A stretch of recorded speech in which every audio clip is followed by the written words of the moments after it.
میرے بھائیوں اب سنیے آگے والی بات، بڑی گرم ہے چائے، کوئی بات نہیں، گرم اس لیے لائی گئی تاکہ گلا ٹھیک رہے۔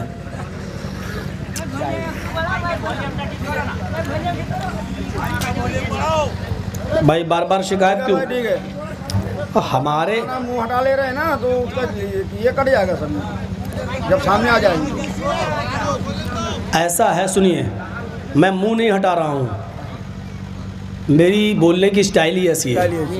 دوسری بات یہ کہ میں 20 سال سے تقریریں کر رہا ہوں، منہ کوئی میں آج پہلی بار تھوڑی ہٹا رہا ہوں، ہر جگہ کا مائک ٹھیک رہتا ہے، آپ کا منہ ہٹانے سے کیسے؟ یہ تو آپ کے مائک میں کمی ہے، مائک تو وہ ہوتا کہ ایسے کروں تب بھی آواز جائے، ایسے کروں تب بھی آواز جائے۔ اگر شاعر صاحب ہوتے یہ مائک میں نہیں پڑتے۔ اب کوئی چپکا کے اب اس کو چما لے کے تو نہیں کر سکتا ہوں نا، ایسے ہوں بولوں تو کیا فائدہ ہوگا، رہنے دیے۔ تو میرے بھائیوں ہماری اس بات کو ذرا یاد رکھیے گا، یہ پیار دوسروں کی عبادت گاہوں کی حفاظت بھی اسلام سکھاتا ہے، اسلام۔ اور آپ ایسا کر کے دکھائیے، جتنی نفرتیں پھیلائی جائیں آپ اتنی ہی محبت کا پیغام دیجئے، یہ فیکٹ ہے، یہ حقیقت ہے، یہ دشمن بھی جانتے ہیں کہ نفرت کبھی محبت سے جیت نہیں سکتی، نفرت کبھی محبت سے جیت نہیں سکتی۔ محبت چند دن مجبور تو ہو سکتی ہے لیکن ہار نہیں سکتی۔ کیسے ہار جائے گی؟ ہاریں گے نفرت کرنے والے، کہو انشاءاللہ۔ نفرتیں پھیلانے والے، کہو انشاءاللہ۔ الٹی گنتی اب ان کی شروع ہو چکی ہے اور انشاءاللہ ہو کر رہے گی انشاءاللہ۔ ہم بھی دعا کرتے ہیں کہ بار الہ، دیکھیے ہم دعا بہت کر رہے ہیں لیکن چبھے گی، کیوں؟ چور جس کے اندر ہوگا اس کو چبھے گی۔ زور سے کہیے گا آمین۔ ابھی نہیں، جب ہم دعا کریں زور سے کہیے گا، دعا کریے، اے اللہ ہمارے اس ملک کے اندر، ہمارے بھارت کے اندر ان لوگوں کو دیش کی ذمہ داری دے جو اس دیش کے اندر محبت کا پیغام بھر دیں، آمین۔ اے اللہ تو ہمارے اس ملک کے اندر ان لوگوں کو اقتدار دے دے، ان لوگوں کے ہاتھ میں اس ملک کی باغ ڈور دے دے جو ہندو، مسلمان، سکھ، عیسائی، جینی، بدھسٹ سب کو بھائی بھائی سمجھ کر سب کو لے کر چلیں، آمین۔ اے اللہ یہ تہجد کی نماز کا وقت ہے، دعا کی قبولیت کی گھڑی ہے، اس میں یہ بھی دعا کریے، اے اللہ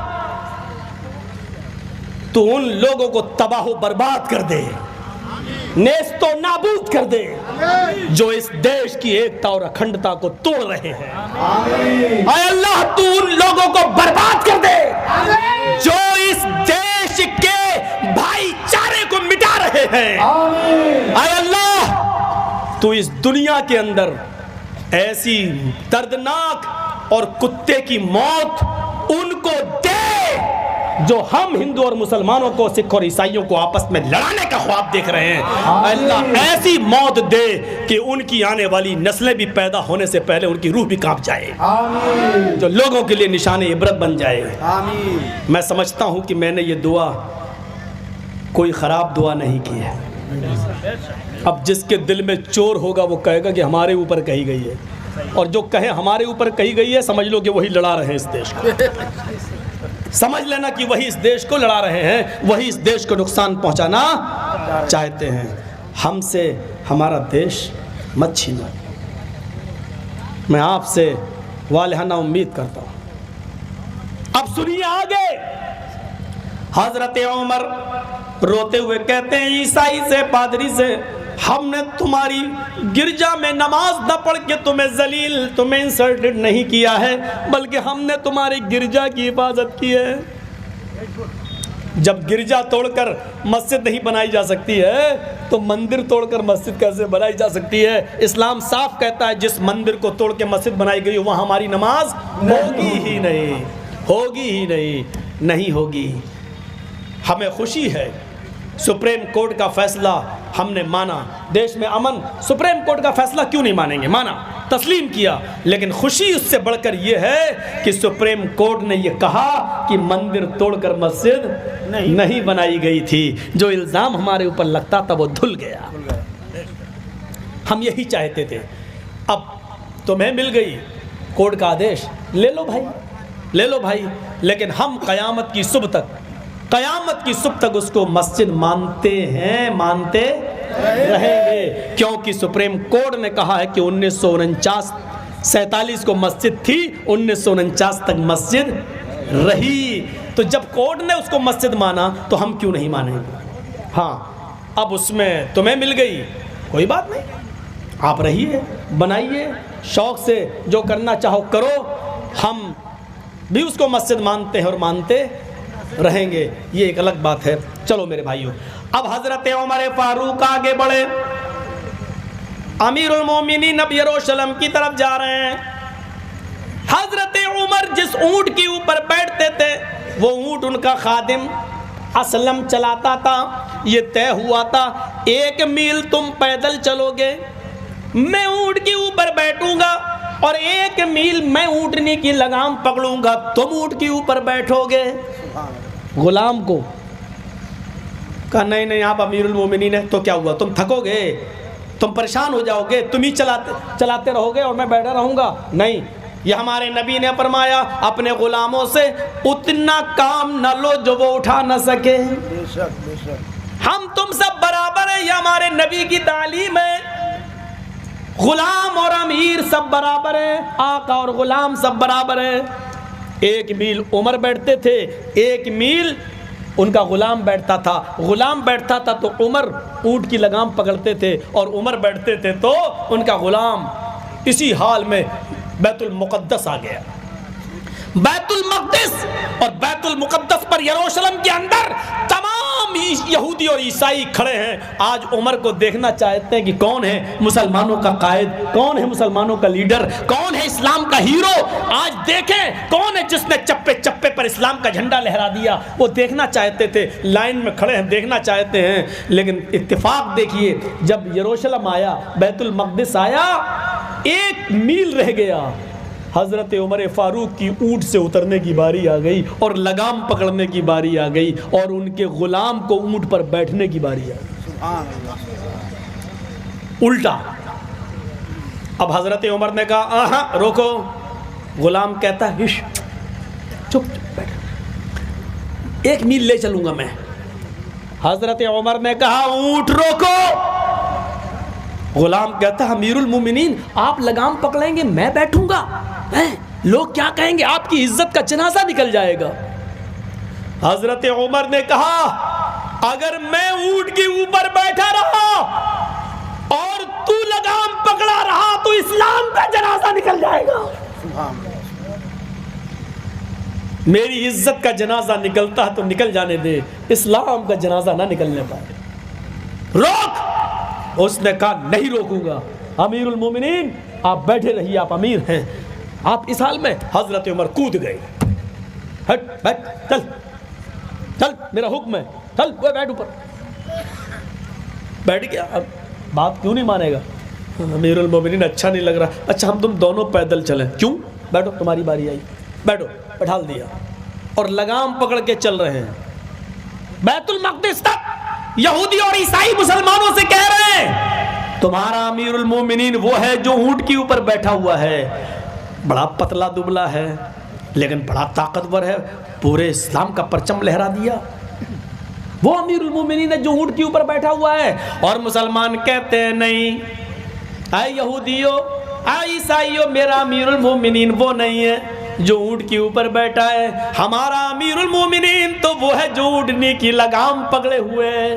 اس کی باری پکڑنے کی آ گئی, اس نے اپنا حق اپنے غلام کو نہیں دیا, اس نے اونٹنی کی لگام پکڑ لی اور غلام کے اونٹ پر بیٹھنے کی باری آ گئی. اس نے اس کو اونٹ پر بٹھایا کیونکہ وہ سب کچھ کر سکتا ہے لیکن انصاف کا گلا نہیں گھونٹ سکتا, نیائے کا گلا نہیں گھونٹ سکتا.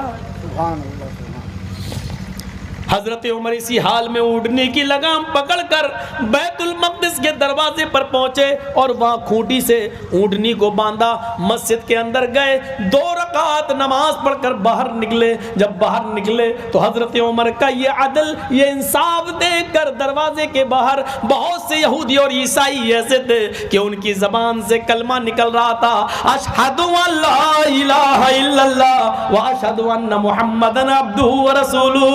عمر تیرے انصاف کو دیکھ کر مجھے حیا آ گئی، اب اسلام قبول کرنے کے علاوہ میرے پاس کوئی چارہ نہیں۔ یہ عدل اور یہ انصاف اگر ہمارے ملک کے اندر قائم ہو جائے، امیر اور غریب کے درمیان سے فرق مٹ جائے، تو میرے بھائیوں اس دیش کے اندر امن اور شانتی کی گنگا بہنے لگے۔ یہ ہونا چاہیے۔ ہمارا ملک دنیا کا سب سے بڑا سیکولرزم ہے، جمہوری ملک ہے۔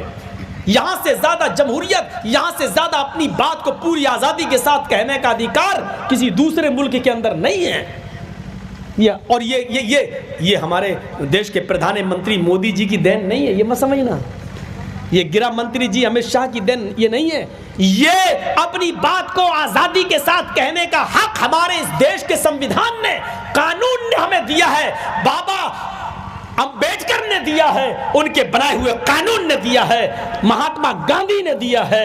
میرے بھائیوں، یہ کسی کی ببوتی نہیں ہے، یہ ایک سمویدھان نے یہ حق ہمیں دیا ہے، قانون نے ہمیں یہ حق دیا، اور ہم اسی قانون کی دہائی آج جتنی بھی جگہ پر امن پروٹیسٹ احتجاج ہو رہے ہیں، جتنی بھی جگہ ہو رہے ہیں، یہ کیا ہے؟ یہ احتجاج اسی سمویدھان کا ایک حصہ ہے، ہمیں سمویدھان اجازت دیتا ہے۔ شاہین باغ پہ بیٹھی ہوئی عورتوں کے بارے میں بھی سپریم کورٹ نے کیا کہا ہے؟ کیا کہا ہے؟ یہ کہا ہے کہ راستہ نہ روکا جائے، لیکن پروٹیسٹ، احتجاج ان کا سمویدھانک رائٹ ہے، ان کا سمویدھانک حق ہے۔ ٹھیک ہے، راستے پر سپریم کورٹ جو فیصلہ کرے گا ہم اس کو بھی مانیں گے۔ میرے بھائیوں، ہمیں اس دیش میں رہنا ہے تو سمویدھان کو ماننا ہے، ہمیں اس ملک میں رہنا ہے تو ہمیں سمویدھان کو ماننا ہے۔ اور کیوں نہیں مانیں گے؟ اس دیش سے محبت، اس دیش سے پیار یہ ہمارے نبی نے ہمیں بتایا ہے، آپ کو معلوم ہے۔ اور میڈیا والوں سنو، ہم سے زیادہ دیش بھکتی کی تقریر کون کرے گا؟ سنو، ہمارے نبی جب مکہ سے نکالے جا رہے اور مکے میں جب پریشان کر دیا گیا، مکہ چھوڑ کے جب مدینے جاتے ہیں تو آپ آخری دیدار خانہ کعبہ کا کرتے ہیں اور اس کا غلاف پکڑتے تو روتے ہوئے کیا کہتے ہیں؟ اے کعبہ، مجھے تیرے باشندوں نے مجبور کر دیا ہے، اگر مجھے تیرے باشندے مجبور نہ کرتے، مجھے اس مکے کے رہنے والے اگر مجبور نہ کرتے تو میں تجھے چھوڑ کے کبھی نہیں جاتا۔ جب آپ گئے، سنیے وطن کی محبت، جب آپ گئے مکے سے نکل کر مدینے کے بارڈر میں قدم رکھتے ہیں تو پلٹ کے پھر مکے کی طرف دیکھتے ہیں۔ مکے کی طرف دیکھنا اس بات کا اشارہ ہے کہ وطن کی محبت ہمارے دل سے نہیں نکل رہی ہے۔ حضرت ابراہیم بھی جب ان کے باپ آزر نے ان کو عراق سے نکالا، اور جب عراق سے وہ اور لوط علیہ السلام اور ان کی بیوی سارہ، لوط علیہ السلام اور ابراہیم کی بیوی سارہ جب عراق سے نکلتی ہے، نہیں رہنے دیا جاتا ہے، عراق والوں نے نکالا، اور کی بستی سے نکالے گئے، اور جب عراق سے نکل کر ملک شام سیریا پر قدم رکھتے ہیں تو حضرت ابراہیم عراق کو پلٹ کر دیکھتے اور کیا کہتے ہیں؟ قرآن پڑھیے، انی ذاہب الی ربی سیہدین۔ اے عراق، اے میری بستی، اے وطن، میں تیری محبت کو خیر آباد کہہ کر، میں تیری محبت کو قربان کر کے میں اپنے رب کی طرف جا رہا ہوں، جہاں وہ لے جائے گا میں اس بستی کی طرف جا رہا ہوں۔ یہ نبیوں نے ہمیں بتایا، یہ رسولوں نے بتایا کہ وطن کی محبت ہمارے دل سے نہیں نکلنا چاہیے، یہ ہمارے قرآن کی تعلیم کا حصہ ہے۔ میں کیسے اس دیش کی محبت کو اپنے دل سے نکال دوں، میں اس دیش سے پیار کیسے اپنے دل سے نکال دوں، یہ ہمارے ایمان کا حصہ ہے کہ ہم اس دیش سے پیار کریں، اس دیش سے محبت کریں۔ کے بعد پڑھیے میرے بھائیو زادُ المعاد ابن قیم کی مدینہ جانے کے بعد اللہ کے رسول جب مدینے میں سوتے تھے تو سوتے ہوئے آدھی رات کے بعد کروٹ آپ کی چہرہ آپ کا مڑ جاتا تھا. صحابہ نے کہا آپ کا چہرہ ادھر کیسے گھوم جاتا ہے؟ آپ نے پوچھا صحابیو جانتے ہو ادھر کیا ہے؟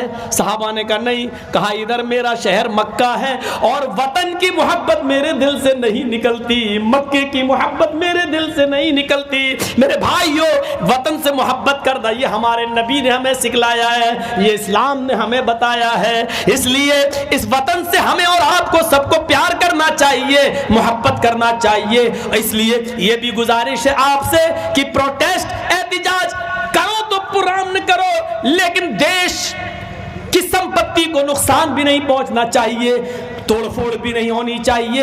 اس لیے کہ یہ دیش ہمارا ہے اور دیش ہمارے گھر کی طرح ہے اور اپنے گھر کو کوئی نقصان نہیں پہنچاتا. میرے بھائیو ہمیں اور آپ کو اس دیش کی سمپتی کو نقصان نہیں پہنچانا چاہیے. جو اس دیش کی سمپتی کو نقصان پہنچاتا ہے گویا کہ وہ اپنے گھر کو نقصان پہنچا رہا ہے, اپنے گھر کو